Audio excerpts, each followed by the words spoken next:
Bismillahirrahmanirrahim. Assalamualaikum warahmatullahi wabarakatuh. Alhamdulillahilladzi hadana lihada wa ma kunna linahtadiya laula an hadanallah. Laqad ja'at rusul rabbina bil haqq wa nudu an tilkumul jannatu urithumuha bima kuntum ta'malun. Pertama-tama marilah kita panjatkan puji syukur kita atas kehadirat Allah Subhanahu wa taala yang telah memberikan segala nikmatnya kepada kita sehingga kita masih bisa diberi kesempatan melakukan salat subuh berjamaah di masjid yang insyaallah barokah ini. Kedua kalinya tak lupa pula salat serta salam selalu tercurah limpahkan kepada Nabi kita Baginda Muhammad sallallahu alaihi wasallam yang telah membimbing kita dari gelapnya zaman jahiliyah menuju zaman yang terang benderang, yakni ad-dinul Islam. Bapak Ibu sekalian, Al-Quran telah menjelaskan di dalamnya banyak sekali pelajaran, kisah maupun tauladan. Salah satunya adalah kisah burung hudhud. Al-Quran mengatakan, "Famakatha ghayra ba'idin faqala ahadtu bima lam tuhit bihi wa ji'tuka min saba'in binaba'i yakin." Maka tidak lama kemudian datanglah burung hudhud sambil berkata, "Sesungguhnya aku telah mengetahui sesuatu yang belum kamu ketahui." Perkataan burung hudhud ini ditujukan pada Nabi Sulaiman, Bapak Ibu. Dan pada ayat sebelumnya itu diceritakan bahwa saat itu Nabi Sulaiman sedang mengumpulkan semua pasukannya dari golongan manusia, jin, bahkan hewan-hewan sekalipun. Nah, tapi ada satu makhluk yang gak datang, itu si hudhud ini. Melihat kekurangan pasukannya, Nabi Sulaiman marah, Pak Bu. Di mana si hudhud ini? Kemudian tak lama setelah Nabi Sulaiman marah, datanglah si burung hudhud ini. Dia berkata, "Sesungguhnya aku mengetahui sesuatu yang belum engkau ketahui." Ini pembukaan yang sangat mengesankan, Bapak Ibu sekalian. Burung hudhud mengatakan demikian kepada seorang nabi. Dia mengatakan dia mengetahui sesuatu yang bahkan seorang nabi belum mengetahuinya, dan ini menarik perhatian semua makhluk yang ada di sana. Ini menandakan kecerdasan burung hudhud, Bapak Ibu. Burung hudhud mengatakan bahwa di negeri Saba dia melihat seorang ratu yang memimpin suatu wilayah, dan pemimpin itu tidak menyembah kepada Allah, Bapak Ibu. Dan laporan burung hudhud ini tidak semata-mata hanya laporan. Hudhud ini juga sudah memantau, menganalisis. Jadi berita yang disampaikan ini benar apa adanya. Bapak Ibu sekalian, betapa agungnya Nabi Sulaiman alaihissalam. Beliau mempunyai kewibawaan, mempunyai pasukan yang penghormatannya sangat menghormati Nabi Sulaiman. Tapi Nabi Sulaiman yang bahkan tingkatannya seorang nabi, dengan lapang dada bisa menerima kebenaran yang disampaikan oleh si burung hudhud ini. Nah, dan si burung hudhud ini juga mengajarkan kita betapa pentingnya sebuah ilmu. Dengan ilmu tersebut si hudhud bisa terbebas dari hukuman dari Nabi Sulaiman. Dan di sisi lain juga ada pelajaran yang bisa kita ambil dari sikap Nabi Sulaiman walaupun beliau seorang nabi, dia mau mendengarkan rakyatnya. Padahal si burung hudud ini cuma burung, Bapak Ibu.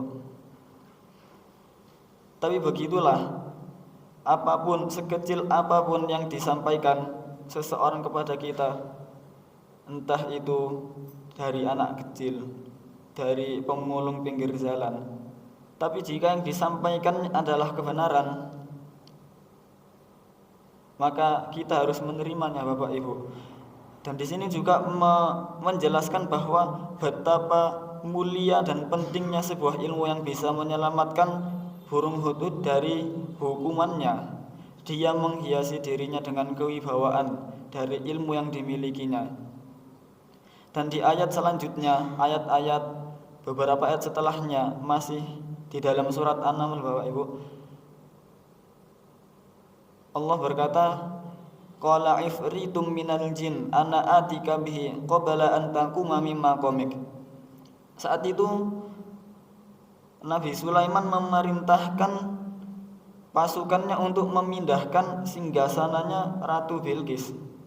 Lalu jin dari golongan ifrit berkata, ana atika bihi qabla an taquma min maqamik. Akulah yang akan memindahkannya sebelum engkau berdiri dari dudukmu. Tapi dilanjutkan dengan ayat selanjutnya, wa qala allazi 'indahu ilmun minal kitab ana atika bihi qabla ay yartadda ilaika tarfuk. Seseorang dari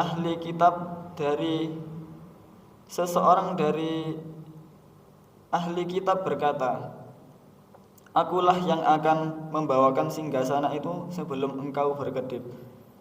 Jadi yang memindahkan singgasananya Ratu Bilqis itu bukan jin loh, Bapak Ibu, tapi ahli kitab. Ahli kitab itu apa?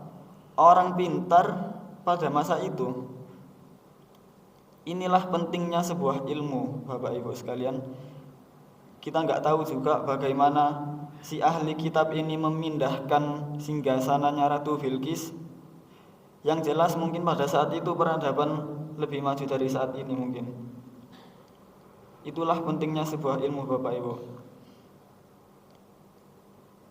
Bapak Ibu sekalian, kisah burung hudhud ini juga mengajarkan kita betapa pentingnya kerendah hatian.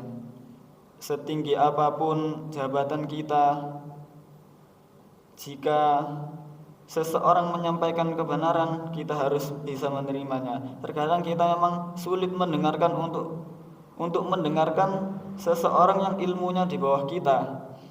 Tapi dengan peristiwa ini kita bisa belajar bahwa seorang nabi pun bisa tunduk pada rakyatnya. Bapak Ibu sekalian, kecerdasan burung hudhud ini harus kita teladani. Kita harus meniru untuk saling-saling belajar ilmu. Baik itu tua, muda, tidak kenal waktu, Pak, belajar itu. Ada pepatah Arab yang mengatakan, utlubil ilma minal mahdi ilal lahdi. Tuntutlah ilmu dari alam buayan sampai ke liang lahat. Jadi tidak ada batasan waktu untuk menuntut ilmu, untuk belajar. Tidak ada kata terlambat.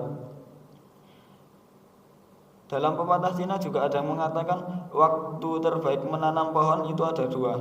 Yang pertama 20 tahun yang lalu, dan yang kedua adalah saat ini. Jadi tidak ada kata terlambat, Bapak Ibu sekalian. Ki Hajar Dewantara juga pernah mengatakan, jadikanlah semua orang sebagai guru dan semua tempat adalah sekolah. Maka ayo kita sama-sama belajar. Bahkan bila seseorang yang menyampaikan ilmu tersebut lebih mudah daripada kita, lebih rendah derajatnya daripada kita, kita harus bisa menerimanya, Bapak Ibu. Bukankah Nabi Sulaiman telah mencontohkannya dalam kisah tadi? Beliau bisa menerima informasi yang diberikan si hudhud ini, padahal dia seorang nabi.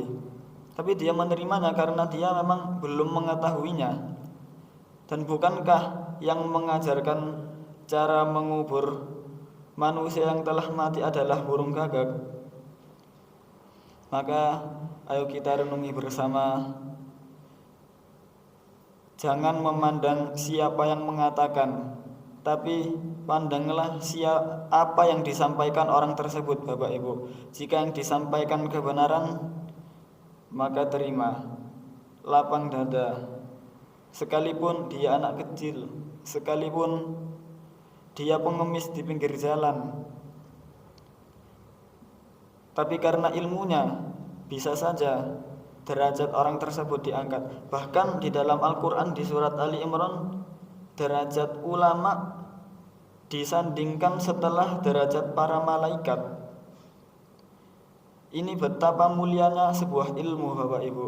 Bahkan orang yang berilmu derajatnya diletakkan di bawah derajatnya para malaikat. Dan juga saya pernah mempelajari dalam kitab Adabul Alim wal Muta'alim, bahkan keturunan seorang ahli ilmu itu dihormati. Keturunan para kiai, mereka dihormati. Meskipun tidak semua keturunan itu lurus seperti yang orang tuanya ajarkan, ya mesti ada beberapa anak yang sulit untuk diajar, yang sedikit meleset. Itu pun kita harus menghormati, karena dia adalah anak dari seorang ahli ilmu. Betapa mulianya sebuah ilmu, Bapak Ibu sekalian, sampai kita diajarkan seperti itu. Jadi saya tegaskan sekali lagi, tidak ada waktu terlambat untuk mulai menuntut ilmu. Dengan mendatangi kajian-kajian rutin, mendengarkan pengajian lewat video online, tidak masalah. Semuanya saling belajar. Maka dari itu, Bapak Ibu, kita harus saling mengingatkan dalam kebaikan, saling mengajak dalam kebaikan. Ajak keluarga-keluarga kita semua untuk saling menuntut ilmu, karena seorang ahli ilmu derajatnya bahkan disandingkan dengan para malaikat. Mungkin sekian yang dapat saya sampaikan. Jika ada salah dan kurang kata, itu dari diri saya pribadi, mohon dimaafkan yang sebesar-besarnya. Jika ada manfaat yang bisa diambil, maka itu semata-mata dari Allah Subhanahu wa taala. Sekian dari saya. Wabillahi taufiq wal hidayah. Wassalamualaikum warahmatullahi wabarakatuh.